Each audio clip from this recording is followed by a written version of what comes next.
இந்த ஷார்ட்ஸ்ல நம்ம calendar base பண்ணி ஒரு கொஸ்டின் பார்ப்போம்.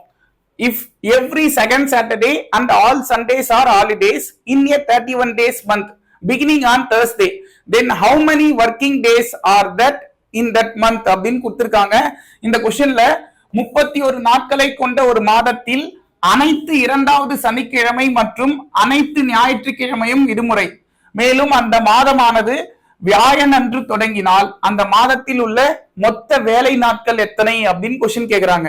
சரியா? இப்ப இந்த கொஸ்டினை நான் என்ன செய்யறேன்னா Thursday, Friday, Saturday, Sunday இப்படி எடுத்துக்கிறேன். வியாழன், வெள்ளி, சனி, ஞாயிறுன்னு. சரியா? ஏன்னா அந்த மாசம் வியாழக்கிழமை ஸ்டார்ட் ஆகுது. சரியா?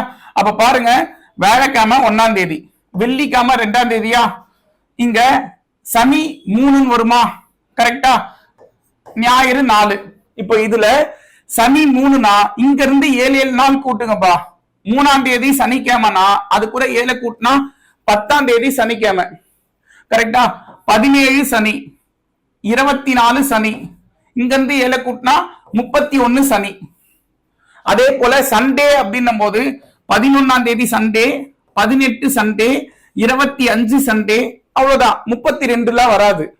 ஓகேவா? இப்ப இதுல ஏன்னா 31 நாட்கள் அப்படின்னு சொல்லிட்டாங்க, அப்ப லாஸ்ட் நாள் 31 தான்.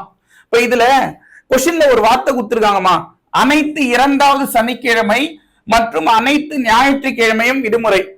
அனைத்து ஞாயிற்றுக்கிழமையும் விடுமுறைனா மொத்தம் எனக்கு 4 சண்டே வருதாப்பா. இந்த 4 சண்டேவும் லீவு. சரியா? அப்போ சண்டேல ஒரு 4 நாள், 2வது சனிக்கிழமை மட்டும் லீவு. சரியா? அப்படின்னா அதுக்கு என்ன மீனிங்னா அனைத்து 2வது சனிக்கிழமை. சோ 2வது சனிக்கிழமை லீவு, 4வது சனிக்கிழமையும் லீவு. இதுதான் அதுக்கு மீனிங். செகண்ட் சாட்டர்டேன்னு சொல்லுவோம்லப்பா. செகண்ட் சாட்டர்டேனா என்ன அர்த்தம்? செகண்ட் சாட்டர்டே மட்டும் லீவு இல்ல, 4வது சனிக்கிழமையும் லீவு. சரியா? அப்போ சனிக்கிழமை ஒரு 2 நாள் லீவா, அப்போ மொத்தமா 6 நாள் லீவு. 31 நாள் இருக்கிற ஒரு மாசத்துல 6 நாள் லீவுனா 25 நாள் நான் வேலைக்கு போயிருப்பேனா? சோ working days 25 days. Option A answer. நன்றிகள் பல.